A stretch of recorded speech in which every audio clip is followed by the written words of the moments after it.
You're listening to the Big Three of B2B Leadership podcast with Mike Faherty, where world-class business leaders share their secrets for personal, organizational, and market growth. Gain powerful insights from industry leaders that have been tested by the fire. Hello, welcome everyone. Welcome back to the Big Three of B2B Leadership. My name is Mike Faherty. I'm your host today. And today I've got the pleasure of being joined by Diana Richie. So Diana is the VP of Client Engagement at Advancing Global EDU. Diana and I have known each other for 20 plus years. We've run in some of the same circles around education technology for the last couple of decades, and she's an incredibly valuable resource to me, and I'm sure you guys are really going to enjoy what she has to share with you about her insight and experience working in EdTech and working with some fascinating companies that you've heard of in their education marketing divisions like Hewlett-Packard, Oracle, and then some other very specific ed tech companies like Fuel Education, Knowledge Delivery Systems, and others. And so I'm really excited to have Diana here to talk really specifically about one particular market segment, and that's really K12 and to some extent maybe higher ed as it's relevant, but it's a fascinating market. It's a very unique market in a lot of ways. And so we're going to kind of get into some of that today, but really pleased to have you. Thanks so much for joining, Diana. Thank you, Mike. I appreciate it. All right. Well, Diana, I'm really excited to have you. And I'm really excited to have this conversation about education. And I know when I was preparing for this call today, I was reminded that you had started your career in the classroom, that you had started out as an English teacher. So I was hoping maybe you could talk a little bit about your decision to go into education in general and kind of how that led to where you are now. Yeah, absolutely, Mike. So I would say to be honest, my real reason for going into education initially was that I just took too many classes at the University of Texas. I really enjoyed school so much that I finally realized at some point that, I had to graduate, I had to do something, and so I decided to go into teaching. How that drove me into ed tech was that I was an English teacher really struggling to personalize learning for my kids. And at the school where I taught were a bunch of computers, Apple computers, sitting in boxes that nobody was using. And so I basically told this principal that I knew how to run a computer lab. So he put me in charge, and I kind of figured it out along the way. But one of the things I learned was that it really did give me the opportunity to start individualizing instruction, getting kids to take a little more ownership of their own learning. And that got me excited about the whole education technology space and the opportunity there. That's really interesting. Look, there were a lot during that time. There were a lot of schools that were buying a lot of technology and had no idea how to implement it. And they weren't really sure, as you know, they weren't really sure how to quantify whether or not they were having an impact or not. They just knew they should have been doing it. And it's funny, here we are 20, 25 years later. And that's still the case in a lot of organizations, right? They're still trying to figure out how do we get a handle on whether or not technology investments are really having an impact on student achievement. What do you think? Do you think we're making progress there, or do you think we still have a long way to go? I would say it's really a mixed bag. I mean, I expected technology to transform education faster than it did. My expectation was that by now we would have moved past the need for grades, the needs for these high stakes assessments that all the kids have to take, move past the need for seat time requirements. So how much time you're actually sitting on your butt listening to instruction, and really move to a competency-based approach that I think technology really facilitates, allowing you to kind of move at your own pace, and to focus on things, your skill gaps, cover up those skill gaps, but also move forward much, much more quickly. I think in some ways that hasn't happened because people are slow to adapt. However, I wouldn't blame it all on the education system. I would say some of this has to do with legislation. So if you think about federal legislation, the requirement for certain assessments. If you think about how school districts are funded with attendance money, and what does that mean? What does attendance mean when kids are learning virtually? You know, when they can be learning at 2 o'clock in the morning. How do you count that they're really present? And so that's something I think that the pandemic has really accelerated for us, is this move to online learning. So, you know, obviously this, the focus of our discussions on this podcast have been around business and business growth, and something you know a lot about. You've led a lot of sales and marketing organizations over the years. I really love your thoughts on how you think the K12 market is maybe different or unique to a more traditional or a corporate or commercial B2B market. It's B2B, obviously, but how do you think K12 is different than a typical B2B organization? Okay. Well, you know, first, I think I should start by saying that anyone who is interested in getting into the K12 space, or even if you are selling products and services into K12, it's very important that you're sensitive to this particular point in history and what's happening to schools today. When you approach them, you need to understand that they're really struggling right now. Not only were they, even though they were using technology to some degree, they were not ready for the most part for moving technology into kids' homes, having their teachers work remotely and suddenly have to learn how to teach that way, and their staff as well, you know, having their employees work from home. They were not ready for that. So this has been a real challenge for them. And what's happened, I think, that's really unfortunate is this has really shown a big light on the inequity in education. So, you know, there's a lot of folks like you and me, maybe, who had kids at home, and it was a struggle for everyone to try to take time off work or work from home and support their kids. But if you were somewhat affluent, you could handle it fairly well, right? I mean, you had the ability to have technology for your kids at home if they needed it. You could hire online tutors. But if you think about a lot of people out there who have to go out and work, you know, in the workplace, and their kids were at home by themselves, they were really struggling. And many of them did not have technology at home. Even if the school gave them a device, they didn't have internet. So it really hurt those kids. And when you think about special needs students or English learners or homeless students, I mean, they have really fallen behind. I mean, a lot of organizations out there believe that a lot of students have lost maybe a year of learning because of this. So I think we have to be sensitive to that. As, you know, when you're approaching schools, I think that's important. And I think it's especially important because this really is a relationship business. You know, if you go into this market believing that you have great data to show that your product works and that's all you need, that is important.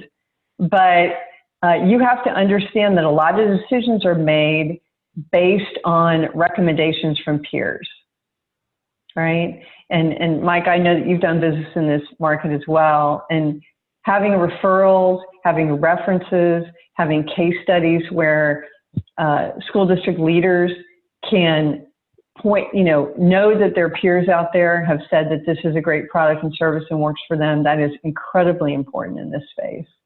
I mean, those are a couple of things. I mean, I don't know, do you want to talk about how complex the sales cycle is sometimes and why? Let's talk about that, because I recognize that social proof in this space is really, really valuable. And no one wants to, there's a lot at stake, right? We used to work for a guy who said, we're not helping Pizza Hut make more pizzas, right?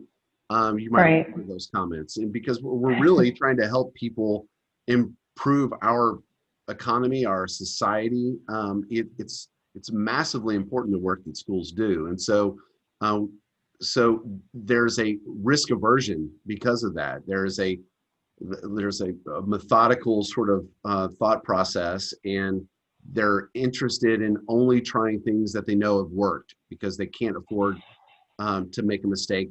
Not only they can't afford to make a mistake because of what's at stake from a student achievement standpoint and a student development standpoint, but also a lot of these people are political. You know, they can't afford to make a mistake because they lose their job because they made a mistake. If they bet on the technology or they bet on an initiative or a program and it fails, there's a lot at stake for them personally. And we know that buying decisions are often made first as a personal decision, and then ultimately as they try to rationalize that with an ROI calculation at some point, right?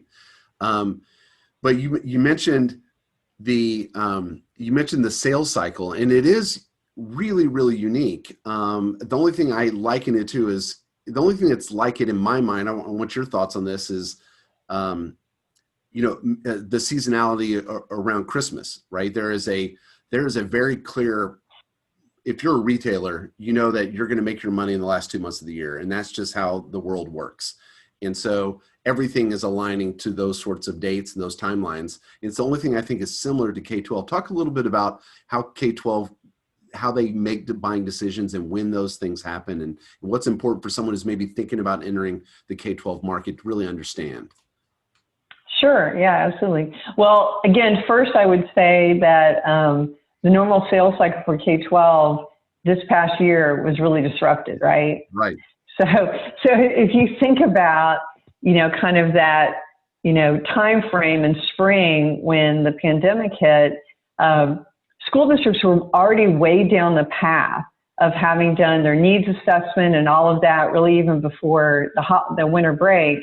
And then really it's the rest of the school year that they are really planning for, releasing RFPs, for example, releasing RFIs, going through the process of selecting, often through committees, right, what products and services are going to buy before the end of June so that they can have them implemented and ready to go at the beginning of the school year.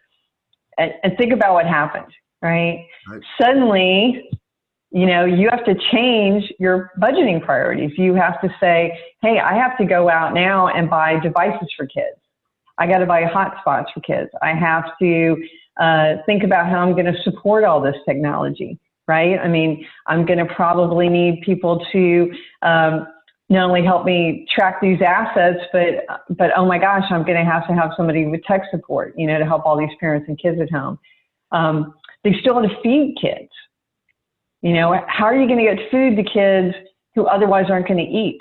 That's a real logistical issue, but also involves a budgeting cycle. Learning management systems.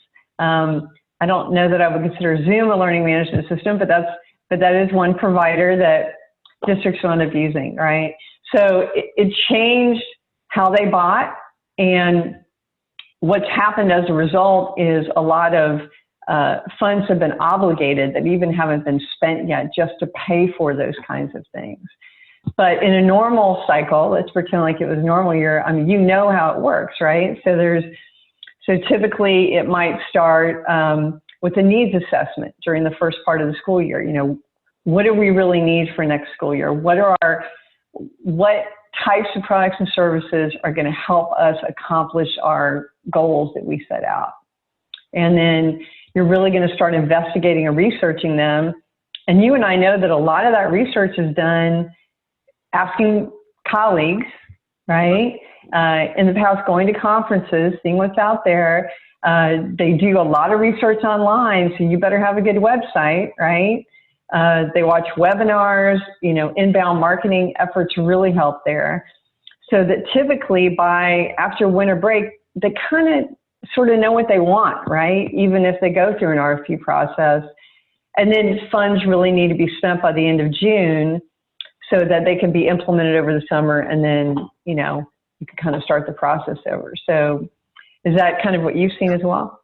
Yeah, absolutely. That's the typical flow. There's when we're working with clients who are trying to grow into this space, we talk about fall really being about lead development. It's just about building awareness and generating leads and in starting the engagement process. And then as we take them through winter, we're trying to we're trying to give them the information they need so they can make the buying decisions. That's where the case studies and the proof points come in. It's where the demos and the trials and things like that might be happening, is when we get into that winter and early spring. And by the time we get into the full-blown spring, it's time to start making buying decisions. And that's when quotes start going out. That's when pricing begins, the negotiations might start at that point. And then in summer is harvest season, as we used to call it, right? So that's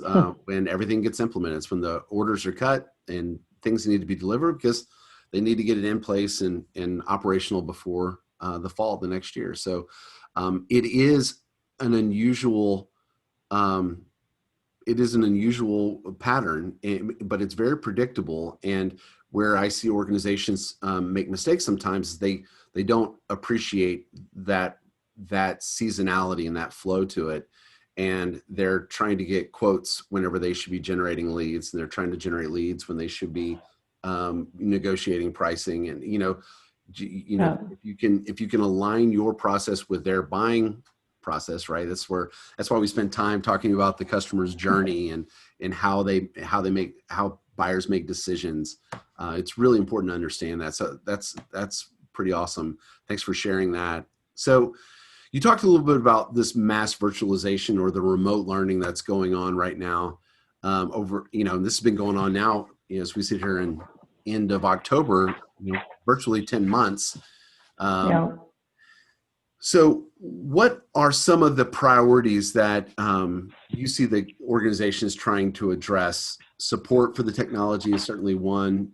Getting technology in the hands of the students who need it is certainly, those are kind of givens. What are some of the other challenges or priorities that you see organizations trying to address when it comes to virtual or remote learning?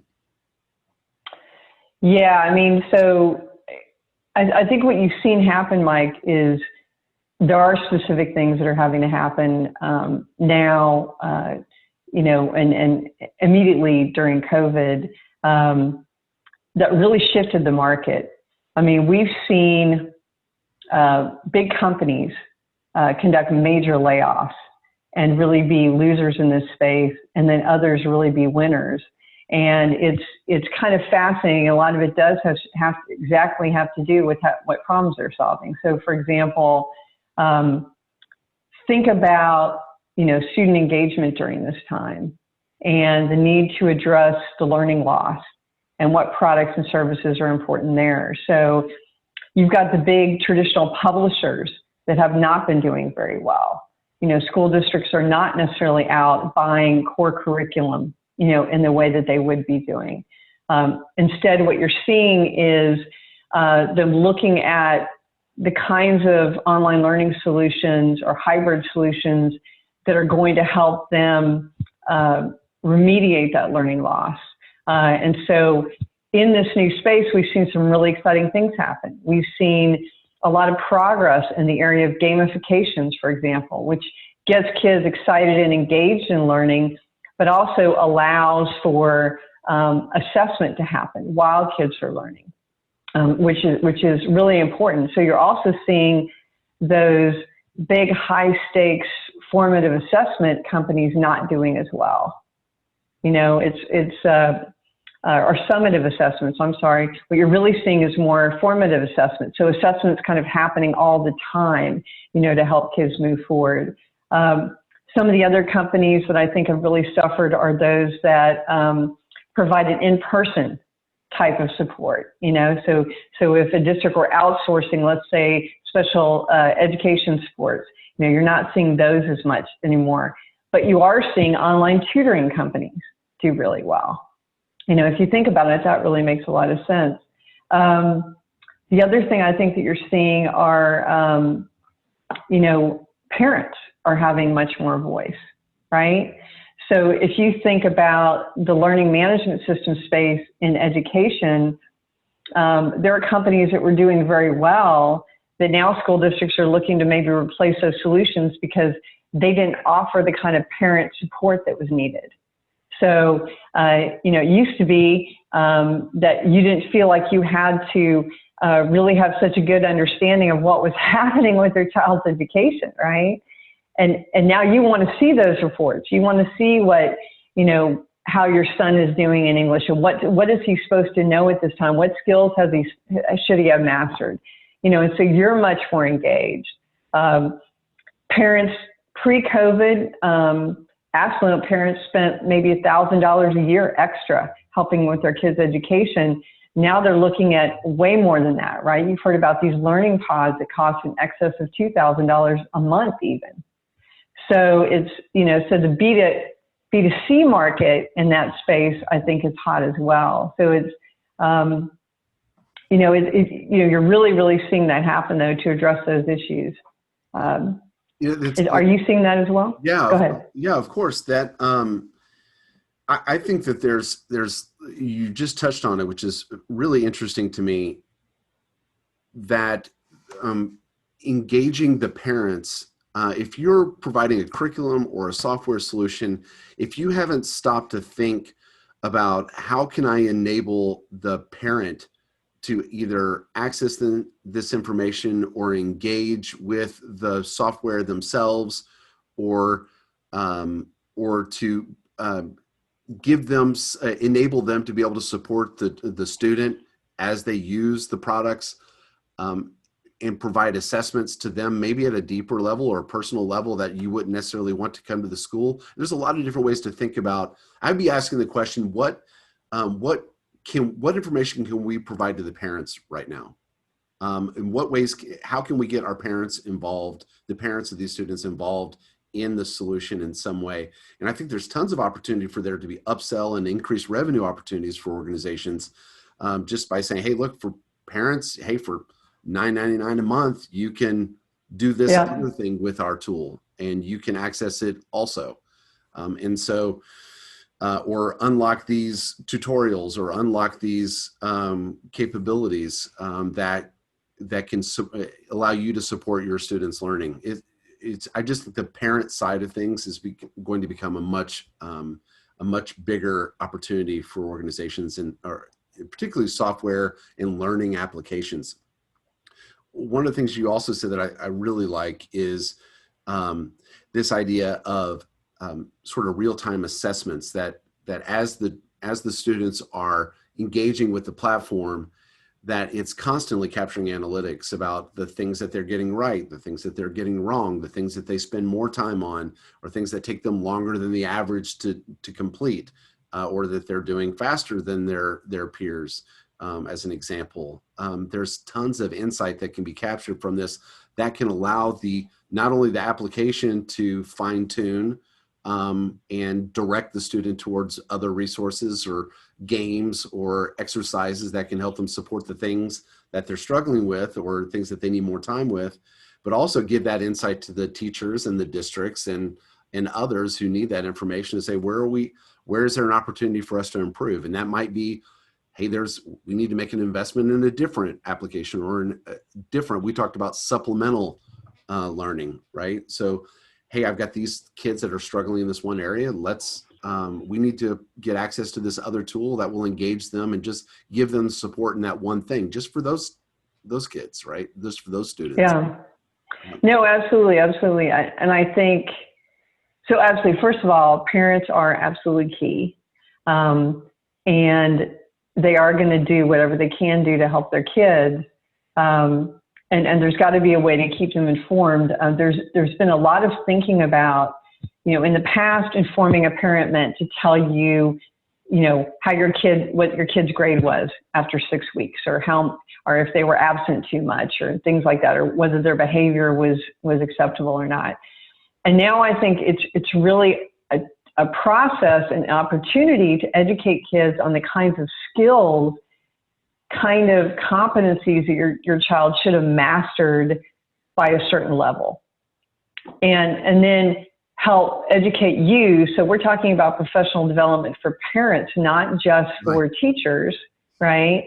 So that for example, at home, how can you be helping your son or daughter learn these skills? What kind of things can you do around the house with things that you have that can help them, learn these things? And then in terms of language learning, you see that market taking off significantly, right?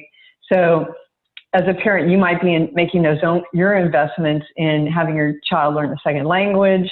Maybe you want to learn it with them. And so I think there's a huge opportunity there. The biggest challenge, I think, for school districts is going to be, how do we support those kids, whose parents don't have the resources or the time really, to spend with them.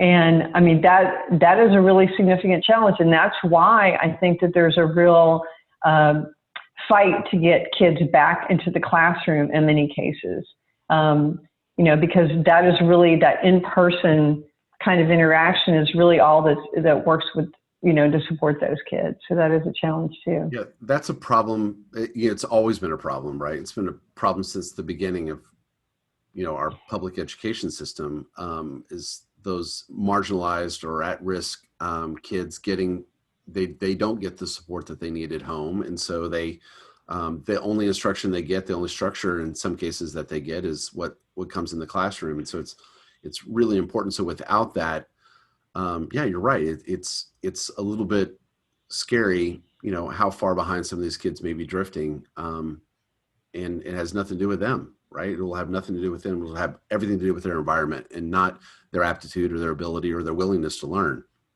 It's just the environment that we put them in.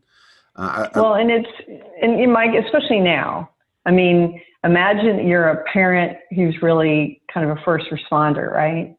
You're a nurse or a doctor. You are a restaurant manager, or, back when restaurants reopened, or you're someone who needs to physically be somewhere to do your job, whatever that job happens to be. You're a firefighter, you're a police officer, whatever. I mean, you love your kids, you care about your kids, but you can't be there for your second grader, your third grader. I mean, think about when we had kids that age, how hard that would be, yeah. And so do you put them in childcare where they're not really learning anything? And so, yes, I mean, we definitely have to address that as well. I love the comment that you made a moment ago, and because it really encapsulated what I think I was trying to say, maybe not so eloquently, is a professional development for parents. I think that's the idea that I think I was trying to communicate, is that there's an opportunity to teach the parents and to give the parents information that they need to help their students, but also to teach the parents how to help their students. And that's what professional development is about. And we know districts spend millions in some cases on teaching their teachers every single year skill gaps and skills development. They know how important continuing the education process for even their professional teachers who've spent their lifetime, learning how to be a leader of a classroom or in the classroom leading, and they still need to develop these skills. And now you've asked a parent who has none of that experience to suddenly be head of instruction for their child, and it's a lot to ask. It's a lot to ask. No kidding. And you made me think of something else too.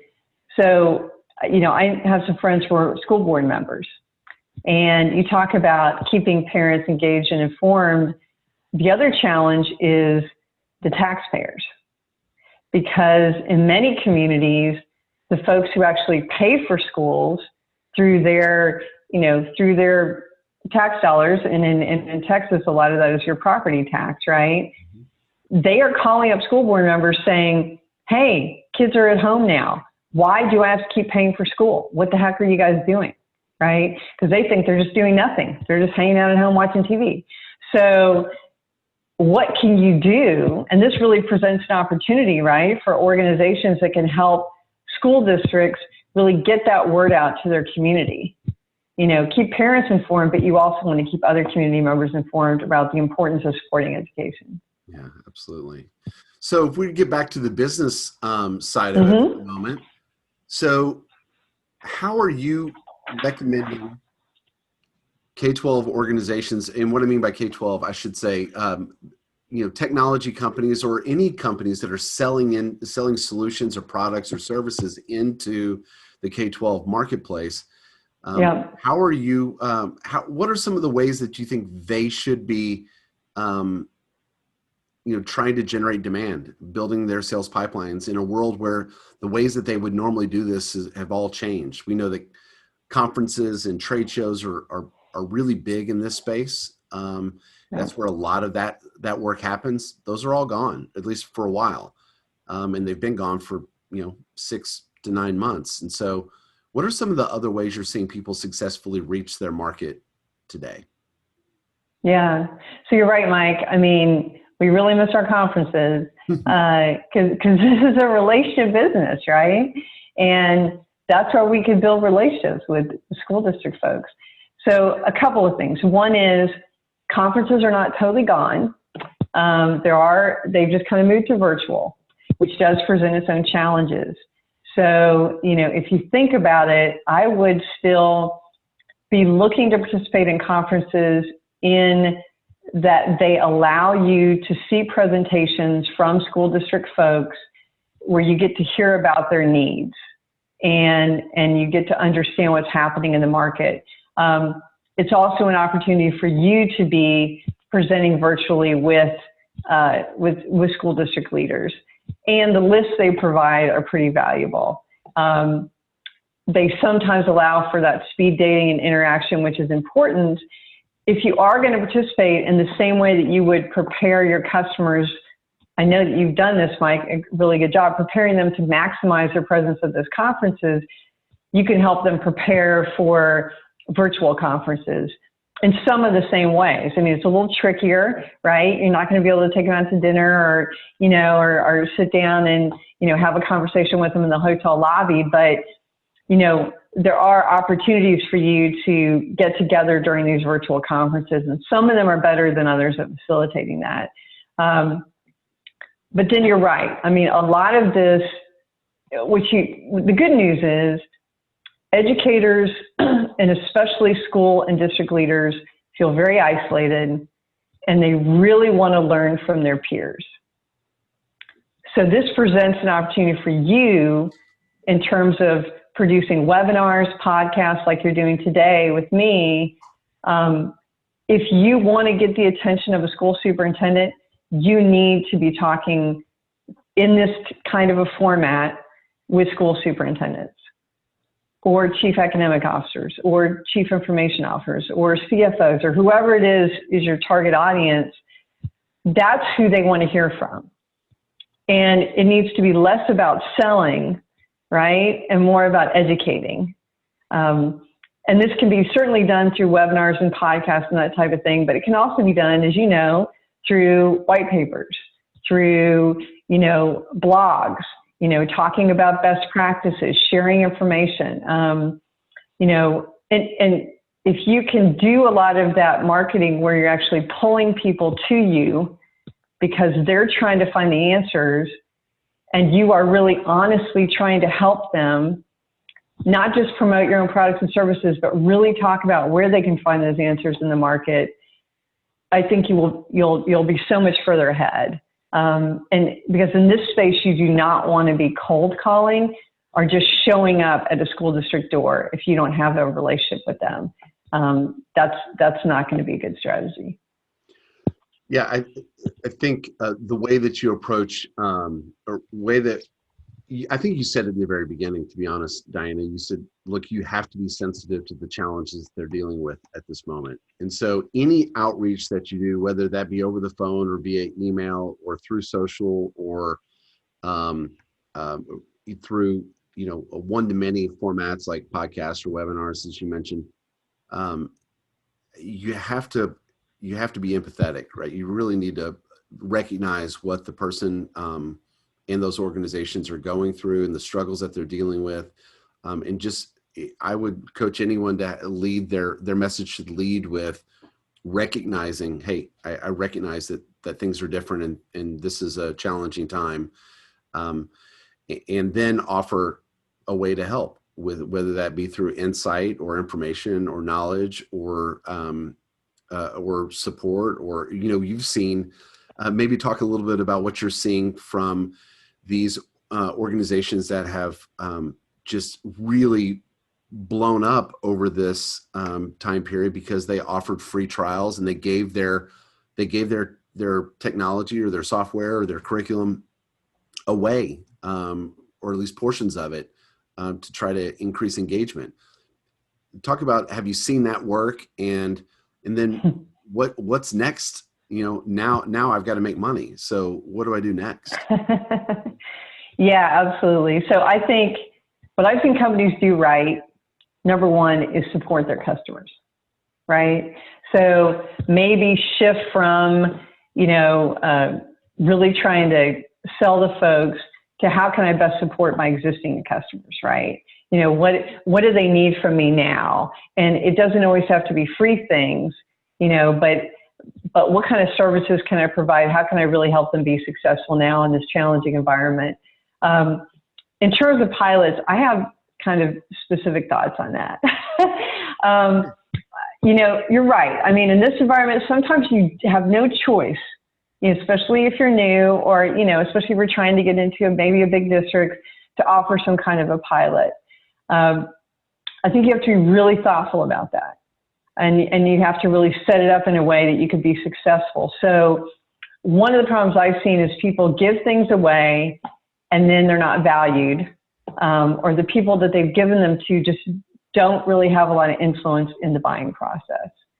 So ideally, if you're going to give away a product or service, you're working with someone who has some level of authority, who can be your executive sponsor, who values what you're doing, and you set parameters around that pilot, right? You've said, okay, we want to be looking at these key performance indicators. So it's probably not realistic that you're going to dramatically improve student learning. Maybe you will, maybe you won't, you know what I mean? Or save them tons and tons of money during this limited pilot process. But what are those things that you can do that you can prove out through this pilot? And then you have to understand the procurement process, right? I mean, do not go into this space thinking that procurement isn't complex in K-12, right? And if you're going to try to sell something, especially anything over $25,000, they're probably going to have to go through some evaluation process, right? RFP, RFI. So know all that in your pilot process. Maybe float a sample contract out there for procurement to look at. Have your ducks in a row so that you can move forward.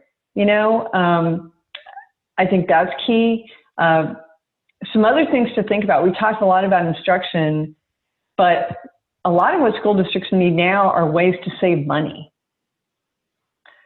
So if you think about the business or operational side, think about how much energy, for example, school districts use.